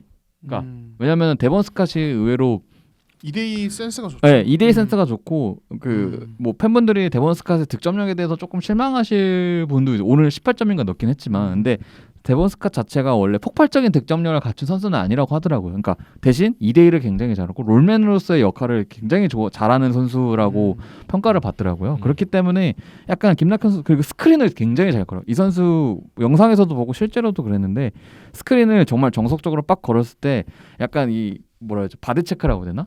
그거를 순간적으로 2번을 빵빵 해주거든요. 그러면서 김낙현 선수한테 공간이 쫙 벌려져요. 그러면서 김낙현 선수가 완전 오프 찬스에서 풀업으로 3점슛을 땡기는 장면들이 한두 장면들이 나오더라고. 그러니까 김낙현 선수를 만약에 푸시를 할 때는 저는 오히려 스캇이 좀 더 나은 것 같기도 하고. 그러니까 약간 그런 부분. 박찬희 선수가 지금 컨디션이 너무 떨어져서 근데 박찬희 선수도 둘 다 2대1 게임을 잘해서 박찬희 선수가 이런 말이 있더라고요. 훈련 중에 그러니까 2대1 얼마나 잘하나 테스트해보려고 모트리나 스캇이 그 받을 수 없는 패스를 건너는데 두 선수 모두 빡빡 받아보면서 잘 하더라. 그래서 박찬희 선수도 약간 놀랐다라는 얘기가 있더라고요. 그러니까 그 정도로 기량이 뛰어난 선수들인데 조금 지금은 약간 잘못 쓰고 있는 것 같아요. 제 개인적인 생각은. 이제 모트리에 대한 부분 저도 완전 그러니까 생각보다 로포스트 공격 비중이 너무 높아요. 그러니까 제가 아까 말씀드린 하이로 게임도 이 로우에 모트리를 넣고 모트리가 페인트 존 진짜 그 RA 구역 반원 앞에서 잡고 마무리하도록 유도를 많이 하는데 근데 이제 저는 이제 거기에 대해서 두 가지로 생각이 들거든요. 전자랜드가 그러니까 G리그랑 KBL은 분명 레벨 차이가 있잖아요. 그러니까 G리그에서는 전혀 강점으로 내세울 수 없었던 게 KBL 무대에서는 분명히 위력을 발휘할 수 있다고 볼 수도 있고 모트리의 로포스트 공격력은 사실 G리그 레벨에서는 강점이 전혀 아닌데 KBL에서는 사이즈가 기본적으로 되니까 G리그는 더 크니까 그러니까 그렇게 쓰는 것 같기도 하고 근데 또 다른 한편으로 보면은 그러니까 이동 감독님이 그냥 이 선수는 로포스트로 써야겠다고 판단을 하는 건가? 예, 그러니까 그게 저도 약간 이제 궁금한 부분이에요. 걱정되면서 이게 뭐냐면 사실은 이제 최영석 기자가 말한 이대현이 로우로 가고 외국 선수가 하이로 가는 건 심스 있을 때는 그렇게 했어요. 네 맞아요. 심스를 엘보나 3점 라인까지 끌어내고 이대현을 위한 이대현이 사실은 그 페인트 존과 베이스 라인의 그 뭐랄까요 그 사이라고 하는 사각지대 그 이제 그거를 쇼코너라고 하는데 거기에서 딱 이렇게 각 벌리고 자리 잡고 있다가 볼 오면은 바로 발 집어넣어서 마무리하는 이거 제일 잘하는 저는 리그에서 거의 손꼽히는 기술이라고 생각해요. 이대현의 그 기술은. 근데 이걸 잘해서 저도 이대현은 로포스트를 베이스로 미드레인지를 왔다 갔다 해야 좋은 선수라고 생각하는데 지금 이대현이 말씀대로 하이포스트로 많이 빠지면서 그러니까 오히려 이게 약간 서로를 좀 죽이는 모틀리는 하이포스트에서 점퍼 이런 거 되게 좋은 선수인데 그 G리그 영상만 봤을 때는 그렇죠. 그러니까 이게 궁금해요. 예, 솔직히 이게 지금 그냥 조정하는 과정인지 이동 감독 본인이 그냥 고집인 건지 그러니까 저도 조정하는 모틀리가 요구한 건지 조정하는 과정이라고 보고 싶어요. 근데 저는 근데 그러니까 왜냐면 워낙 잘하는 선수들이니까. 근데 그 모르겠어요. 이게 약간 그런 데서 오는 거. 왜냐면 심스랑 탐슨이 로포스에서 너무 득점을 못 해준 선수니까 그것만 되면은 우리가 잘할 수 있다라고 생각을 하신 건지도 모르겠어. 전 약간 그런 생각도 왜냐면은 두 선수가 상대적으로 너무 득점력이 떨어지니까 그러면은 어쨌든 이 두 선수는 득점 능력을 갖추고 있으니까 니네들이 그걸 활용해야겠다. 로우 포스를 니네들이 빡 해주면 우리가 원래 하던 것들이 있으니까 그런 것들은 같이 살아날 거야라고 생각. 약간 어떻게 보면 단순한 조건이죠. 스타일이 다르고 다른 유형이고 다른 타입의 외국 선수가 왔는데 만약에 그런 식으로 그러니까 이건 제 개인적인 생각입니다. 만약에 그렇게 접근을 하셔서 이걸 세팅을 그렇게 했다라면 저는 좀 너무 단순하게 바라보신 것 같고 근데 그러진 설마 유동 감독님이 짬이 몇 년인데 그러시지 그럼요. 않겠죠. 그러니까 유동 감독이 이번 시즌 시작하기 전에 심스에 대해서 제가 물어봤거든요. 네. 물어봤을 때 이렇게 얘기했어요. 그러니까 꼭 들어가는 말이 심스는 미드레인지 점퍼가 좋다. 맞아요. 거기서 이제 받아먹는 득점이 좋다. 그러니까 그걸 활용해볼 생각이다. 그렇게 되면서 미드레인지로 자꾸 꺼내서 쓰게 되는 거거든요. 결과적으로. 그러니까 네. 외국 선수에 대해서 파악하고 스카우팅하는 능력은 분명히 네. 좋은 감독이고 뭐 경력이 얼만데 네. 사실은. 짬이 몇 년인데 그걸 근데 제가 봤을 때 모틀리의 중거리 슛 능력 모를 수가 없어요. 진짜 왜냐면은 KBL 모든 팀들이 주목했던 외국 선수라고 하고 너무 유명한 선수인데 설마 전자랜드가 모를까요 이거를. 그러니까. 그렇게 정말 고생을 해서 데려왔다고 8개월을 하는데 공을 들였는데 예. 제가 봤을 때는 이동환 감독이 모틀리에게 요구하는 게 그거인 것 같기도 해요, 진짜로. 그러니까 이동환 감독이 플레이오프 되면 2점 싸움이 안 된다. 투포인트 게임이 예, 투포인트 게임이 안 돼. 이게 결국에는 이제 조금 범위를 좁히면 페인트존 득점이거든요. 예. 골밑에서 이지 득점을 더 많이 만들어야 가능하다라고 보는 건데, 그러니까 모틀리가 충분히 능력이 그걸 된다고 보고 안 하던 거를 조금 어떻게 보면 요구하는 걸 수도 있는 것 같고. 모틀리는 원래는 뭐 최영석 기자 지난주 말씀하셨던 대로 앤서니 데이비스 같은 타입이었는데 지리그 갑자기 KBL 와서 타일러 데이비스 쓰듯이 쓰니까 그리고 스크린 예. 강하게 걸어주라고 그러고 그러니까 예. 그 선수가 프레임이 너무 얇다 보니까 스크린을 그러니까 워낙 농구에 대해서 그게 워크에틱이 좋은 선수라고 이미 소문이 났잖아요. 그러니까 윤동 감독님이 스크린을 잘 걸어주러 지시를 하니까 스크린 걸어주러 나오는데 프레임이 너무 얇으니까 스크린이 잘 안 걸리더라고. 본인은 노력을 하는 것 같아. 근데 그런 스타일은 오히려 슬립으로 미드레인지로 쇼트롤 하게 만들고 맞아요. 그다음에 이제 그걸 빠지면은 김낙현이 바로 짧게 딱 건네주면은 왜냐면 김낙현은 풀업 3점이 너무 좋으니까 무조건 트랩 수비 몰고 다니거든요. 그러니까 김낙현과 모트리가 2대1 할 때는 김낙현에게 트랩이나 해치백이 강하게 오기 때문에 모트리가 거는 척하고 짧게 싹 미드레인지로 짧게 들어가면은 김낙현이 그거 주는 순간 그때부터는 미드레인지 완전 오픈이에요. 네. 사실은. 아니면 모트리가 센스가 좋으면 거기서 4대3 게임으로 이제 차곡차곡 한두 번 패스 더해서 이지 득점이나 코너 3점을 만들어도 되는데 그러니까 그게 안 나온다는 거죠. 그러니까 지금 첫 번째 경기는 완전 하이로 제가 느끼기에는 특히 후반 4쿼터 때는 오리온이 지역 방어를 써서 더 하이로 몰빵이었고 뭐고. 예, 진짜 몰빵이었고 KT전은 조금 이제 2대1을 쓰는 느낌이긴 했는데 근데 이제 그 경기는 이제 4쿼터 중반에 김낙현이 갑자기 다치면서 허리 부상 나서 약간 망가진 게임이기도 했고 오늘은 제가 아직 못 봐서 뭐 판단은 못 하겠네요. 오늘은 예. 그냥 KGC의 그 정신없는 트랩 수비에 모두가 모트리가 그냥 고정. 왜냐면 그거는 아까 동환 형도 방송 전에 얘기를 했지만 KGC의 트랩 수비를 처음 맛보는 외국 선수들은 당황할 수밖에 없어요. 이런 농구가 세상에 없거든 잘. 그죠. 뭐 이런 농구를 해 약간 그런 식으로. 표정과 그런 소리를 지르면서 오오오오 하면서 다가오는데 왜 얘 나한테 왜 이러냐 약간 이런 그렇죠. 느낌일 수 있어요. 무조건 트랩 오니까 로퍼스 잡으면. 근데 모트리에 대한 활용법 그리고 국내 선수들이 같이 이렇게 살아나야 된다라는 거는 부정할 수 없는 사실이긴 한데 가장 큰 문제는 저는 수비라고 생각해요. 수비랑 수비 리바운드. 문제가 좀 있더라고요. 모트리가 지난 3경기 오늘까지의 3경기 동안 공격에서는 그래도 잘하는 선수다, 이름값 있는 선수다라고 평가를 받을 수 있을 정도의 어느 정도 그 자료를 만들었지만 수비와 리바운드에서는 단 한 장면도 보여주지 않았어요. 저는 모트리가 이 정도 이름값이 있는 선수라면 오로지 공격으로만 설명할 수 있는 선수는 아니라고 생각을 하거든요. 대인 방어, 리바운드 이 두 가지는 그래도 어느 정도 기본으로 갖춰야 되는데 저는 이거에 있어서는 디디리 로슨과 그렇게 크게 다르지 않다는 느낌을 받았어요. 솔직히 말해서 디디리 로슨은 이번 시즌 외국 선수 중에 가장 수비 못하는 외국 선수 중 한 명이거든요. 그렇죠. 너무 프레임도 얇고 되게 밀리죠. 눈에 띄게 밀리죠. 데본 스캇이 수비를 좀 그래도 끈질기게 잘해주는 타입이기 때문에 그래도 데본 스캇이 수비를 해주면 된다라고 말씀해주시는 분들이 있지만 조나단 모트리가 메인 외국 선수예요. 결국 숄롱도 공격 잘하고 근데 수비도 준수하거든요. 버텨주는 수비가 괜찮아요. 괜찮아. 물론 잘한다고 볼 수는 없겠지만 공격에 비해선 근데 그래도 준수한 편이잖아요. 모트리도 그 정도 이름값이라면 수비랑 리바운드에서 어느 정도 그 기록치를 보여준다고 생각을 해요. 평균치는 가져야죠. 네, 근데 전혀 지금은 거의 없습니다. 지금 사실은. 네.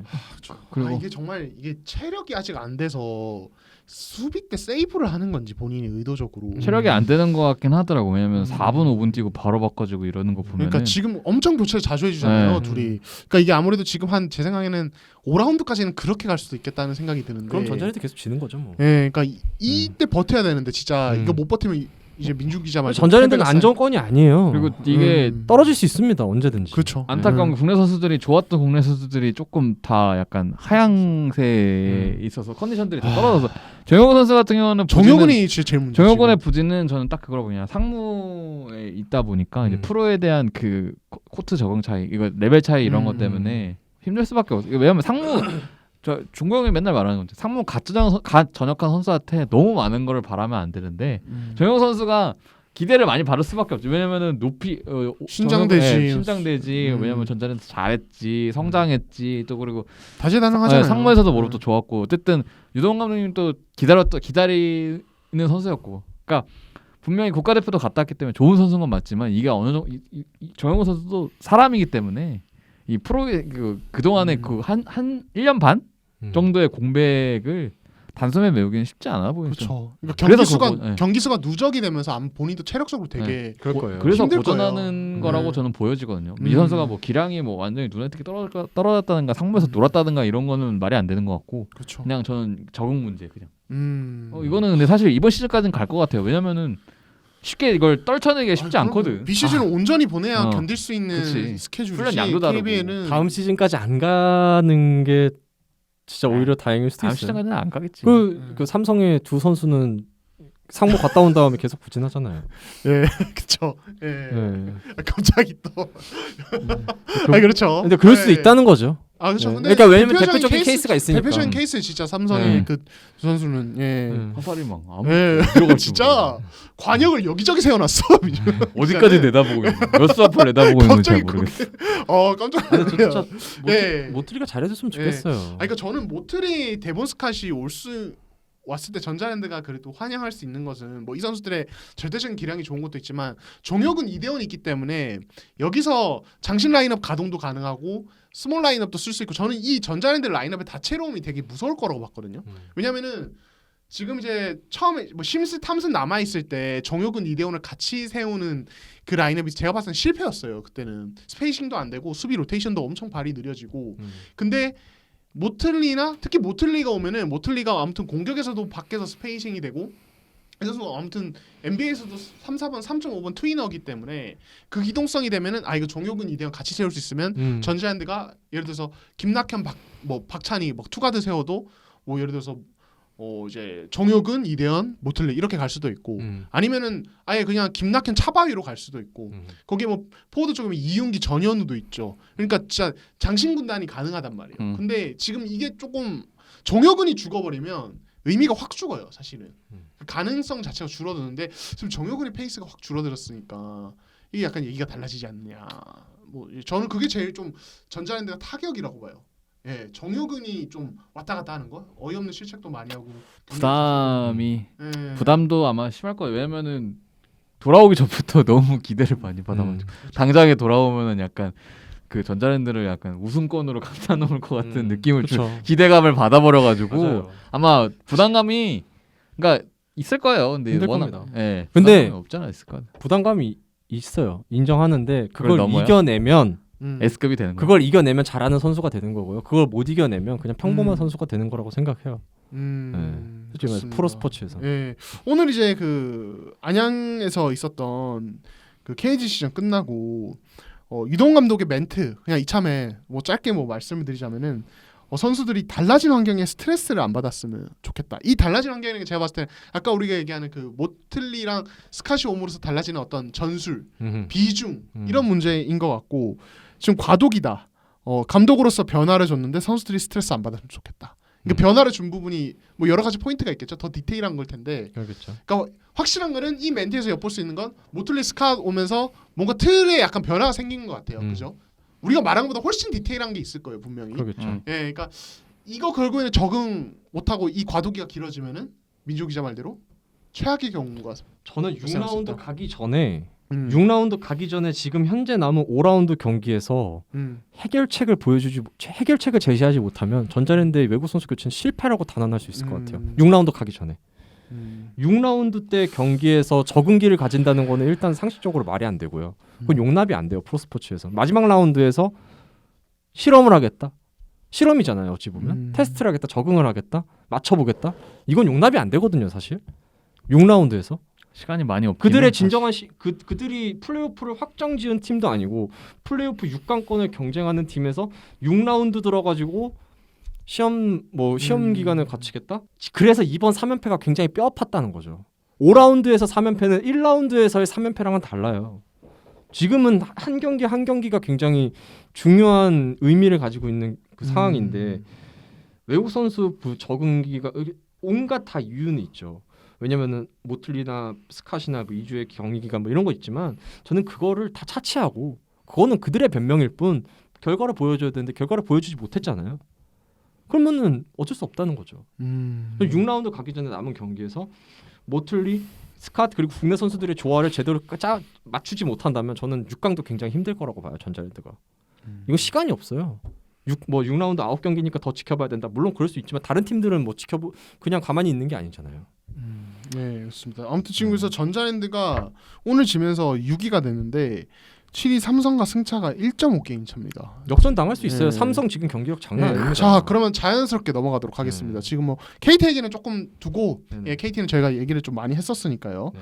삼성이 지금 주말 2연승을 거뒀습니다. DB, SK를 모두 눌렀고 지금 삼성의 경기력이 많이 좋아졌어요. 저희가 휴식기 전에 그 마지막 경기에서 정말 최악이었는데 그렇죠. 완전히 다른 팀으로 바뀌었습니다. 좀 어떻게 보셨어요? 네. 삼성은 이상민 감독이 그동안 굉장한 거짓말쟁이였잖아요. 어떤 부분? 항상 약속한 부분을 지키지 않는 남자였잖아요.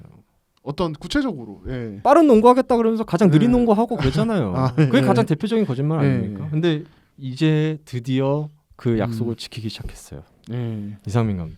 그러니까 결국에는 거짓말쟁이도 마지막에 진실을 얘기하면 거짓말쟁이가 아니게 되는 거예요.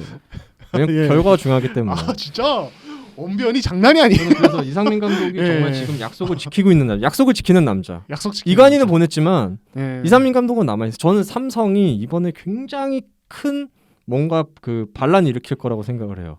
지금 이번 휴식기 끝나고 보여준 2경기만으로도 굉장히 그러니까 이거는 사실 불가능한 일이었어요. 휴식기가 2주 정도였잖아요. 2주에서 3주 정도 됐는데 사실 그게 굉장히 짧거든요. 프로 비시즌에 비하면 굉장히 짧은 시기고 사실 이미 어느 4라운드까지 팀이 맞춰져 있는 상황에서 그 3주 만에 완벽하게 팀을 바꾼다는 것 자체가 거의 불가능에 가까운 일이었는데 그랬기 때문에 저희가 굉장히 좀 안 좋은 전망을 하지 않았습니까? 삼성에 대해서. 근데 삼성이 달라졌어요. 저는 일단 첫 번째 뭐 속공 공수 전환 이런 것도 정말 좋았지만 전 첫 번째 수비가 완전 달라졌죠. 너무 끈적해요. 이건 거의 50 본드보다 끈적한 진짜 장난 아니었어요, 진짜로. 예. 원주 DB가 거의 BNK처럼 농구했거든요. 예. BNK급 농구를 했는데 DBNK. 네, 네. 정말 그럴 수밖에 없었던 이유가 삼성의 수비가 너무 끈적끈적했어요. 그렇죠. 정말 그 DB가 어떤 농구를 할지 미리 알고 있었고 그거에 대해서 딱 접착제를 군데군데 다 발라놓은 그런 농구. 정말 김종규, 얀테 메이튼, 저스틴 녹스를 완전히 그냥 그렇죠. 붙여버렸죠. 완전 봉쇄, 네, 완전 봉쇄했죠. 네. 그러니까 이게 더블팀, 그러니까 DB가 이번 시즌에 좀 외국 선수 1대1 비중이 높아요. 로포스트 1대1 비중. 얀테 메이튼이든 저스틴 녹스든 물론 메이튼은 좀 약간 다른 타입이어서 보름반도 많이 하고 밖에서 뭐 약간 2대2 조합을 가져가는 경우도 많긴 한데 아무튼 로포스트 1대1 비중이 지난 시즌 대비 되게 많이 높아졌어요. 이게 결국에는 오노아쿠랑 그들의 공격력이 다르기 때문이기도 합니다만. 그렇죠. 예. 근데 이제 거기에 대해서 삼성이 되게 준비를 잘해왔더라고요. 그러니까 기본적인 트랩 수비에다가 그 이후에 볼이 빠져나갔을 때 어떤 로테이션 수비. 이게 워낙 빠르다 보니까 물론 DB가 나름 찬스를 잘 만들어내는 상황도 있었는데 그것도 이제 마침 또 DB가 슛감까지 떨어지면서 거의 뭐 DB를 완전 봉쇄를 해버렸습니다. 예, 그러니까 그날 경기 전에 뭐 미주 기자도 같이 있었지만 이상훈 감독이 높이 우위를 확실하게 가져가야 된다라는 이야기를 했는데 완전 그냥 삼성이 다 쌈싸 먹었어요. 그 경기는. 원래는 말하는 대로 잘 안 되는 팀이었어요. 삼성은. 근데 그거를 휴식기 이후에 두 경기에서 그걸 보여줬어요. 그렇죠. 와, 저는 사실 그 삼성이 굉장히 중요하게 생각했던 게 홈 3연전이었거든요. DB, SK 그리고 KT로 이어지는 이 홈 내일이죠. 3연전인데 KT전이 내일이잖아요. 딱 이 경기까지 잡으면 6강 희망 엄청 높아지는 거죠. 희망이 아니에요, 사실은. 이제는 가능성이라고 말해도 될 것 같아요. 네. 그러니까 지금 삼성이 5위 KT랑 두 경기 차거든요. 네. 그리고 그 사이에 이제 전자랜드가 있는데 진짜 내일 경기 잡아내면은 정말 이 이제 에어볼의 공식 썬둥이 최정석 기자의 이제 이 바람이 현실이 된다. 예. 이 시점에서 이제 최정석 기자 얘기 좀 들어볼까요? 저는 예. 이게 예. 저는 촛불을 너무 일찍 터뜨리지 않겠습니다. 2연승 2연승 때 잡은 팀 DB, SK잖아요. 이미 네. 무너진 팀들이에요. 큰 의미 없다고 봅니다. 저는 뭐야? 왜냐? 눈이 엄청 높아졌네 갑자기. 아니 잡을 팀 6강을 만약에 이 두 팀 못 잡았으면 6강 못 가는 거야. 그렇죠. 그러면 나도 더 흰수고 던질해서 2, 3연전 보고 DB, SK 못 잡으면은 이거 방송에서 흰색 수건을 준비해 와서 던져야겠다. 그런 퍼포먼스를 해야겠다. 이거는 여기서는 끝난다라고 했는데 잡아낸 건 어쨌든 6강을 가려면 잡아야 되는 팀들이었는데 잡아냈고 이제부터 저는 본 싸움이라고 보거든요. KT 뭐 허원 선수가 사실 부상이 어느 정도일지는 모르겠지만 어쨌든 6강을 바로 경쟁을 하는 팀이고 그 다음에 아마 주말에 보니까 오리온하고 경기가 있더라고요. 그러니까 그걸 넘으면은 진짜 그러니까 다음 주 방송이 됐을 때에 이제 그 가시화가 된다. 제가 더 확신을 하거나 또 혼자 또 신나서 떠들거나 아니면은 이건 망했다라고 하든가 둘 중에 하나가 될 것 같고 지금 경기력이 올라온 부분이 그러니까 뭐 가드 로테이션도 좀 변화가 있었고요. 뭐 김각철 선수가 사실은 시즌 초반에 잘해줬지만 이제 어떻게 보면 지금 이제 과감하게 로테이션 제외가 됐고 오히려 김지정 선수가 조금 뛰면서 그러니까 중간에 말한 대로 좀 빠른 농구를 더하기 위해서 김시래 선수가 워낙 경기 운영이 노련하기 때문에 공격적으로 뭐 좀 리머텍이나 하면 달려주거나 그런 역할을 맡기고 또 김현 선수도 어제 보니까 잘 기가 막히더라고요. 좋았죠. 네. 그렇기 때문에 뭐 좀 이제 조금 저희가 그 김시래 저번에 삼성이 부진했던 거에 대해서 제가 말씀드렸던 것 같은데 김시래 그러니까 가드 없이 농구를 하다가 특급 가드가 와서 그 농구를 하려니까 팀도 적응이 안 되고 선수들도 적응이 안 됐다라고 했는데 드디어 이제 특급 가드가 왔을 때 왜 팀이 좋아지는지를 선수들도 조금 느끼고 그거에 따라 맞춰서 움직임도 바꿔가고 힉스가 파울 트러블로 고전을 했는데도 이겼다는 거는 조금 고무적이라고 볼 수 있을 것 같아요. 왜냐면 그거 힉스 파울 트러블 걸려서 던진 경기가 한 3-4경기 넘었거든요. 그렇죠. 삼성이 진짜 힉스의 존재가 너무 컸고 중간에 파울 트러블 때문에 완전 고전했을 때 한 4연패까지 했던 걸로 기억을 하는데 힉스가 파울 트러블 해도 어쨌든 김준희 선수까지 살아나면서 수비에서 어쨌든 우리가 김준희 선수한테 바라던 모습들이 조금씩 나오고 있고 드디어 나오고 있고 임덕 선수도 자신감이 부쩍 올라왔고 이걸 왜 시즌 초반부터 못 보여줬느냐 약간 그거에 대한 의구심은 있지만 그런 부분이 사실 삼성이 조금 미스테리한 부분이긴 하죠. 왜 이제 와서 터졌을까? 가장 큰 변화가 있잖아요. 가드가 있잖아요. 가드가 없었던 팀이 가드가 생겼잖아요. 저는 그 차이가 굉장히 크다고 봐요. 김준일 선수가 살아난 이유 단 하나예요. 김시래 선수가 있으니까. 근데 패스가 기가 막히죠. 그러니까 게임 운영 자체가 다른 것 같아요. 그러니까 이게 농구가 왜 가드 놀인 줄 알 것 같아. 진짜 가드가 있으니까 선수들이 살아나요. 그렇죠. 그 좋은 장신 자원들이 훨씬 퀄리티 있는 어떤 뭐랄까 득점을 만들어낼 수 있고 특히 어제 그 SK전 같은 경우도 김동욱의 그러니까 이때까지 김동욱이 2대2로 승부를 결정짓는 모습은 봤어도 코너에서 캐치앤슛으로 승부를 결정짓는 모습은 거의 보지 못했거든요. 이게 1위잖아요. 근데 이게 다른 핸들러가 있으니까 그게 가능해지는 거예요. 이제 사실은 팀들이 삼성전 준비하면은 4쿼터 김동욱 2대2 다 알고 준비를 하는데 이제 김동욱이 그거 안 해도 돼요. 예, 그러니까 이거는 결국에는 김동욱 투입 타이밍도 좀 더 자유롭게 가져갈 수 있는 거죠. 김동욱은 무조건 4쿼터에 조마조마할 때 쇼부를 보는 쇼부모는 카드로 2대 게임. 오늘 왜냐면 3일절인데 쇼부는 죄송합니다. 죄송합니다. 이런 사람이. 죄송합니다. 예, 승부를 보는 죄송합니다. 예. 대한 독립 만세. 예.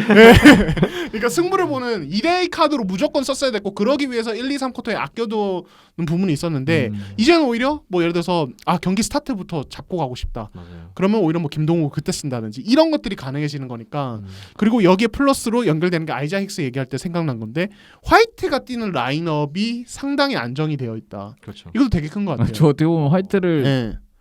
주워왔다는 좀 그렇지만 약간 껴서 껴왔죠. 데려왔는데 예. 의외로 카드가 잘 맞는 거예요. 왜냐면은 예. 삼성 자원들이 키가 진짜 커요. 그렇죠. 포워드들이. 장신 자원들이 많잖아요. 뭐 장민국, 김준일, 임동섭 뭐 이렇게 장신 파워들이 많아요. 네, 김동욱까지 있고. 이 선수들이 너무 배수용도 무기력하다라는 이미지가 강해서 상대적으로 왜 뭔가 좀 작아 보이는 느낌이 있는데 실제로 보면 굉장히 거의 2m에 육박한 선수들이 많기 그쵸. 때문에 인동서 선수도 키 진짜 크잖아요. 그렇죠. 장신 포워드죠. 장신 포워드죠. 그렇기 때문에 화이트가 좀 더 판을 펼칠 수 있는 게 나온 것 같고 근데 축포를 너무 일찍 터뜨리면 안 돼요.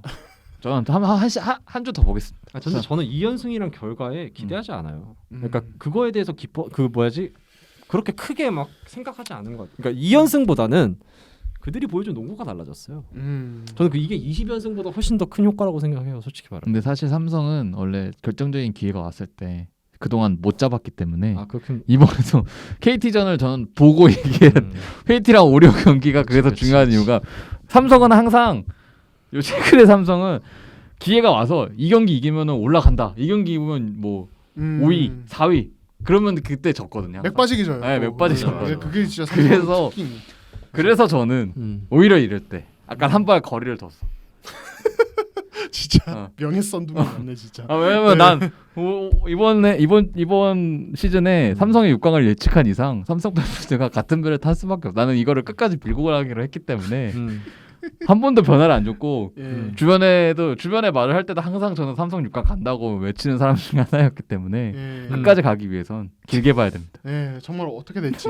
지금 봤을 때는 딱 삼성까지가 아직 가는 라인인 것 같아요. 지금 오늘 기준으로 3월 1일 기준으로는 그러니까 6강 가능성 있는 팀은 이제 삼성까지. 사실은 SK도 많이 SK 특히 DB가 진짜 가능성이 있어 보였잖아요. 혹시 모른다는 느낌이 있었는데 2연패 당하면서 사실은 이제 거의 제 느낌에는 저는 원래 가능성을 계속 주장하던 사람인데 이제는 좀 아닌 것 같아요. 사실 지금 현재 그 6강 아래에 있는 팀, 이게 6위 아래에 있는 팀 중에서 가장 그래도 유일한 가능성이 있는 팀은 이제 킹성밖에 없죠.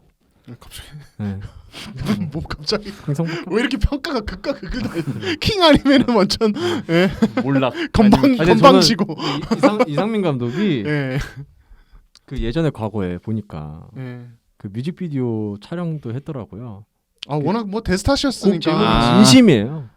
진심 노래 제목. 전 이번 그 이상민 감독이 진심을 다해서 계약 마지막 해. 그때 그 뮤비에 출연했던 애가 꼬마애가 김시래라면서요. 그러니까 김시래 선수가 아역이었어요. 네, 아역이었대요. 그래요? 이상민 감독이 선수 시절 아역이 김시래 선수였대. 저는 그 두 사람의 진심이 이번 시즌에 뭔가 6강의 마지막 그 마지노선을 뚫지 않을까. 마지노선을 뚫었던 뚫진 않았지만 그래도 마지노선을 뚫지 않을까. 두 사람이. 이 형이 옆에서 너무 띄워주니까 내가 불안한데. 저는 뭔가 이번에 뭔가 굉장히 클 것 같아요. 그래서 KT랑 전자랜드가 굉장히 벌벌 떨고 있을 것 같아요. 특히 전자랜드. 왜냐면 마지막 운명을 걸었는데 그 운명이 지금 굉장히 어둡거든요. 사실 지금은 어두워요. 근데 무조건 밝아질 수는 있어. 그러니까 무조건이 아니고 언젠가 밝아질 수는 있어. 솔직히 말하면은 아직은 몰라. 아직은 평가하기가 좀 애매한 상황인데 지금 많이 어두워요. 지금. KT가 떨고 있지 않을까? 전자랜드는 그래도 저는 근데 가능성이 있다고 올라갈 그 정도의 외국 선수들이 갖춰졌는데 못 올라가는 건 말이 안 된다고 보고. 네, 뭐 이거는 뭐 지켜보시죠. 진짜. 근데 솔직히- 이 형 왜 이렇게 너무 띄워두지? 근데 불안한데 그럼 더. 네. 이 형이 띄워주면 그 다음 경기에서 항상 굉장히 엄청난 경기가 나올 때가 많고. 네, 그렇죠. 근데 모르겠어요. 진짜 KT전 같은 경우는 내일 또 허훈 출전 여부를 봐야 될 것 같고, 뭐 그렇죠. 심각한 건 아닌 것 같긴 한데 네 그런 것 같더라고요. 허훈이 빠진 KT가 워낙 또 왔다 갔다 하니까, 네, 진짜 봐야 될 것 같고 거기에 따라서 또 결과도 많이 바뀔 수 있는. 그러니까 제가 느끼기에는 지금 KT가 휴식기 이후에 3경기 치렀는데 브라운이 좀 좋아졌거든요. 경기 내용이. 예, 현대모비스는 솔직히 좀 별로였어요. 근데 그 다음 두 경기가 되게 괜찮았어요. 그 처음 왔을 때 그 좋은 느낌 있잖아요. 그게 좀 살아나는 게 있어서 양홍석 선수가 양홍석이 진짜 대박이었죠. 기가 막혀요. 양홍석 진짜 잘하더라고요. 야수 같은 남자. 양홍석 캐치앤슛이 진짜 어떻게 연습을 했길래 그렇게 좋아지지 진짜. 저는 그 양홍석 선수의 리바운드가 정말 저는 강백호. 진짜 그게 진짜 홍길동이지 진짜로. 네. 그 공격 리바운드도 되게 잘 잡아요. 그렇죠. 최고의 공격 리바운드죠. 리그. 허운 선수가 없는 경기 때 양홍석 선수가 만약에 과거에 고등학교나 대학교 시절처럼 에이스 롤을 맡아가지고 해준다? 저는 그 KT도 굉장히 재밌을 것 같은데요. 그러니까 어차피 그 팀도 가드들은 보조 역할만 좀 해주면 되는 거니까요. 그렇죠. 허원 선수 빠지면 가드 없이 농구해야 되잖아요 지금. 지금도 가드 없이 농구하고 있습니다. 왜 브라운이 그 역할 보잖아요. 박지원 선수가 지난 경기 때 좀 그래도 나쁘지 않았어요. 어느 정도는 예전에 그 좋았던 모습을 좀 찾았어요. 그렇죠. 그래서 예. 재밌을 것 같아요 그 경기. 그래서 저희가 뭐 SK, DB, LG도 있는데 근데 이 팀들 지금 DB는 진짜 아깝고. 근데 벌써 9시 반이에요. 벌써 9시 반이네요. DB가 좀 아깝고 LG는 뭐 이제 뭐 다시 뭐 만들어가는 단계. 다시 뭐 만들어가는 거의 뭐 시즌은 약간 이제 유종의미 거두는 약간 그런 과정이라고 봐야 될 것 같아요. 요즘 분위기는. 그렇죠. 시즌 마무리는 그래도 잘해야 되니까요. 그리고 SK는 뭐 요거만 얘기하죠. SK가 지금 자밀원이 오늘 이제 저랑 미주 기자랑 잠실 갔다 왔는데 자밀원이가 1쿼터 10분 뛰고 2, 3, 4쿼터 다 빠졌습니다. 문경 감독이 굉장히 또 이제 세게 프로다운 모습을 기대했는데 전혀 그러질 않아서 안 뛰겠다. 저희들 지금 현장에서 뭐 깜짝 놀랐어요. 자밀원이의 행태라고 해야 되나요? 정말 별로였습니다. 사실 자밀원이 선수는 프로페셔널한 그런 모습을 전혀 이번 시즌 내내 못 보여준 느낌이에요.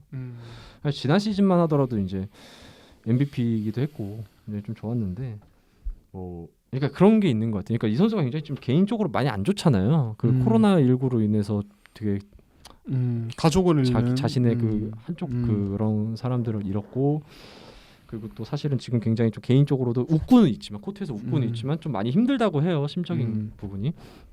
근데 이해는 하지만 사실 그는 프로 선수이기 때문에 그리고 어느 팀에서 돈을 받고 일하는 그 고용된 사람이기 때문에 그런 개인적인 감정은 어느 정도 배제를 하고 자신의 역할에 그 임무에 충실해야 할 의무는 있어요. 사실 일터에서는 일을 해야죠. 그러니까 그거에 대해서 아예 배제할 수는 없겠죠. 사람이기 때문에 감정의 동물이니까. 근데 그게 자신을 이렇게 잡아먹으면 안 되는데 지금 원희 선수는 아예 잡아 먹히는 상황인 것 같아요. 근데 그게 코트에서 저는 이게 굉장히 배신감이 들었어요. 오늘 경기를 보면서.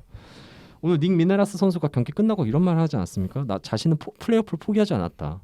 마지막 그 언젠가는 그 순위가 결정이 되겠지만 그 마지막까지 최선을 다하는 게 자기의 몫이다라고 얘기를 했어요. 저는 원희 선수의 행동과 닉 미네라스 선수의 그 인터뷰와 그게 정반대의 그런 상황이 된 것 같아요. 그러니까 닉 미네라스는 전형적인 정말 프로페셔널한 모습을 보여준 거고 원희는 그냥 갓난 애기처럼 행동한 거예요. 오늘 1쿼터 보면은 저는 굉장히 3점슛 던지는 센터를 그렇게 좋아하진 않는데 3점슛 3개를 던졌어요. 그렇죠. 그리고 골밑에서 1쿼터에 야투 성공률이 굉장히 떨어졌을 거예요. 아마 오늘 6개를 시도했어요. 2점 시도가 6개였는데 하나가 들어갔고 그리고 굉장히 안으로 들어가 줘야 될 때 밖에서 3점 슛을 던지고 리바운드 참여도 굉장히 떨어졌고 일단 그 백코트가 안 되다 보니까 상대한테 속공 얻어맞는 것도 굉장히 많았고 그냥 온몸으로 보여줬죠. 나 농구하기 싫어라는 모습을. 그렇죠. 사실 저는 어찌 보면 제가 만약에 SK 관계자였다면 저는 퇴출시켰을 것 같아요. 왜냐하면 팀 분위기를 흐리는 존재이기 때문에 아무리 애정이 있고 과거에 그런 좀 깊은 인연이 있다고 하더라도 저는 이런 선수와 시즌 마무리까지 함께 한다면 저는 국내 선수들한테 좀 미안할 것 같아요. 솔직히 말하면 마지막까지 그래도 최선을 다하고 있는 선수들한테 말도 안 되는 행동을 하고 있는 한 사람 때문에 팀이 자체가 이렇게 지금 자초하고 있는데 저는 이거는 진짜 말이 안 되는 것 같아요. 그렇죠. 변명의 여지가 없죠 원희한테도. 그러니까 문경 감독이 그 휴식기 동안에 그러니까 트레이션을 강조를 했고 이거에 대해서 원희가 훈련을 꽤 성실하게 해서 기대를 했는데 첫 경기부터 망가졌다고. 그러니까 망가졌다기보다는 첫 경기부터 이게 실제 경기 해보니까 그게 전혀 안 나와서 되게 실망을 했고 그러면서 미네라스 또 비중 높이고 그리고 오늘은 진짜 말씀대로 뭐 미주 기자 설명을 잘해주셨고 그러니까 저는 이번 시즌에 그걸 벌써 2번 봤어요. 원희가 골 밑에서는 어디든 뭐 경합하다가 뭐 실패하고 그냥 코트에 넘어졌는데 물론 바로 일어날 수 없는 상황도 있는데 그냥 거기서 양팔을 뻗고 들어눕는 거 있잖아요. 안양에서 한번 봤고 오늘 잠실에서 또 한 번 봤습니다. 저는 진짜 그거 보면서 진짜 깜짝 놀랐어요. 둘 다 현장에서 봤는데 어떻게 저렇게 그냥 들어놓고 그냥 가만히 있더라고요. 어떻게 저런 행동을 하지? 예. 그러니까 저는 그게 그 KBL과 SK 자체를 무시한 행동 같아요. 전 징계 사유라고 생각하거든요. 그런 행동들도. 그러니까 되게 프로답지 않잖아요. 그렇죠. 예. 그리고 원희 선수 몸무게도 20kg 한 10kg에서 20kg 정도 쪘는데 사실 저는 이것도 프로 선수답지 않다고 생각해요. 그럼 자기 관리 변명의 여지가 없어요. 살이 찌는 이유가 뭐예요? 대체 프로 선수가 시즌을 치르는데. 제가 살 잘 쪄봐서 아는데 네. 잘 쪄봐서 아는데 관리 안 하면 그렇게 돼요. 그러니까 관리 안 한 거예요. 그렇죠. 근데 네. 그 선수는 몸이 재산인 그러면 사람인데 몸 관리를 못 한다는 건 문제가 있죠. 돈 받고 뛸 이유가 없는 거죠. 그렇죠.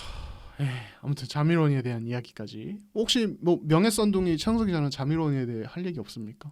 원이요? 예. 시켜야지. 근데 말 많이 하긴 했어요. 최영석 원이 기자도. 그래요. 그러니까 근데 문경원 감독이 결국에는 이렇게 된 거는 그러니까 문경원 감독은 원래 믿음을 한번 보인 특히 1옵션 선수한테는 최대한 되든 안 되든 푸시를 계속 해주고 믿어주는 스타일이에요. 올 시즌에도 미네라스가 잘 끌고 가더라도 마지막에 썼죠. 원이 살려주려고 하다가 경기 넘어간 경기도 있고 따라잡힌 경기도 있고 한 2-3경기 돼요. 진짜 네. 진 경기만. 그렇게까지 해서 원희의 길을 살려주고 원희가 마무리를 할 수 있게끔 노력을 했는데 지금 그렇게 배려를 해서 왔는데 물론 그 안에 이제 미팅을 너무 많이 해서 미팅을 또 하냐라고 원희가 할 정도로 미팅을 잡고 미팅 계속하고 그러니까 문경감도 노력을 다 한 거죠.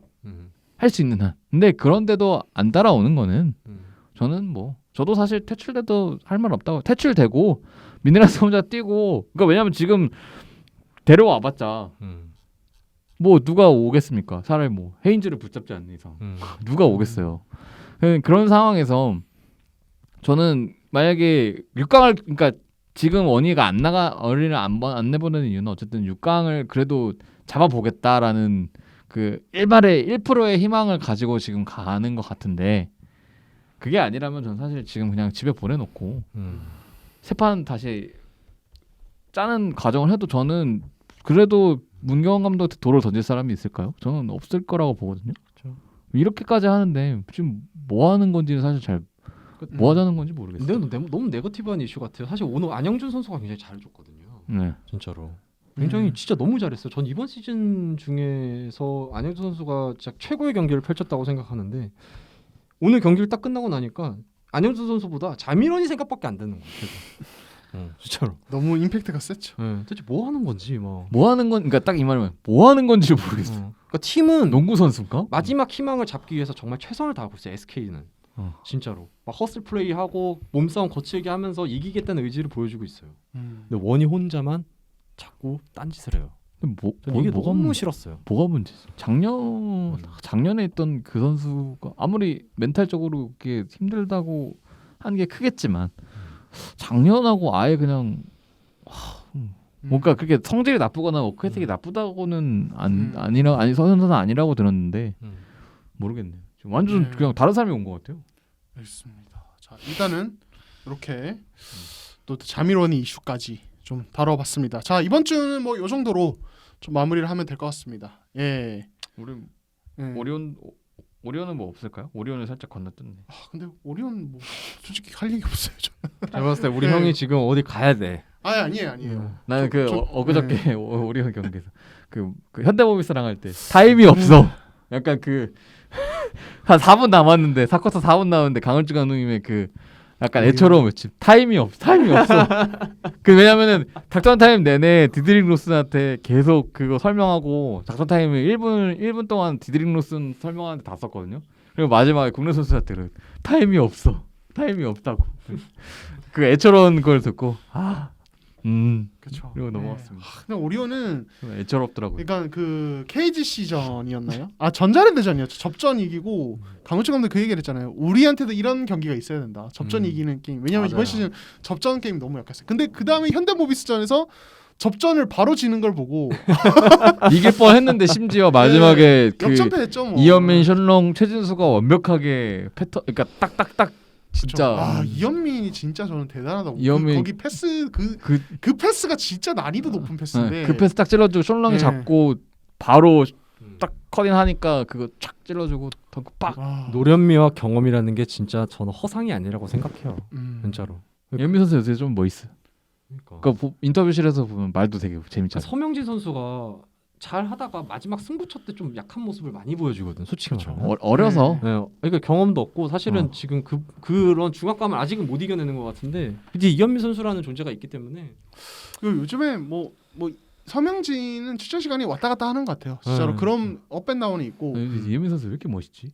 약간 그 대단한 거죠. 진짜 이거 머리 약간 이렇게 싹 넘기는 그 경기 중에 이렇게 싹 넘기잖아요 한 번씩 이렇게. 그쵸. 아 너무 간지나더라. 그러니까 사실 지난 오프 시즌에 이현민이 굉장히 어떻게 보면 주목을 받지 못한 노장이었잖아요. 은퇴 직전이었죠. 예, 진짜 은퇴할 뻔했는데 현대모비스랑 계약을 했는데 이렇게 살아났고. 그 갑자기 그 얘기 생각난다. 이우석은 어떻게 보셨어요? 두 경기 뛰었잖아요. 그냥 뭐 예. 아직은 평가하기 좀 이르다. 아직은 평가하기 이르다. 네. 예, 알겠습니다. 가능성? 아직은 뭐 보여준 게 없어요. 아니, 뭐냐면 D리그에서 워낙 화제가 됐었어서 예, D리그에서 워낙 잘해가지고 이게 뭐 박지원이랑 이제 위에 차민석이 있었으니까 이우석이 어느 정도 하냐에 따라서 또 드래프트 어떤 뭐랄까 선택에 대한 평가가 달라지니까 길게 보자. 하긴 너무 경기 수가 너무 적긴 아니, 했어. 이우석은 길게 보자. 그 아직은 뭐 음. 평가할 수 있는 이런 멋진 장면이나 아니면 뭐 존재감이나 기록이나 이런 거에 대해서 전혀 아직은 존재감이 없잖아요. 그렇기 때문에 좀 더 지켜봐야 될 것 같아요. 키는 생각보다 크다. 그냥 길게 이제 보자. 돌아왔구나 정도. 음. 네, 돌아왔구나. 좋습니다. 예, 이렇게 하고 제가 뭐 오리온도 얘기를 좀 했는데 안다는 팀들 뭐 혹시 또 다룰 만한 얘기 있을까요? 아 근데 진짜 지금은 없어요. 이제 진짜 없어지는 단계이긴 해요. 예, 그죠? 진짜 제가 왜냐면 이렇게 훌륭거리 되게 좀 자주 했어요. 예, 그래서 또 오랜만에 했는데 아무튼 뭐 요 정도로 그럼 마무리를 하죠. 저희가 여자농구 얘기는 다음 주에 하는 걸로. 네. 예, 여자농구 플레이오프 얘기는. 그리고 마지막으로 내일 저희 입찰.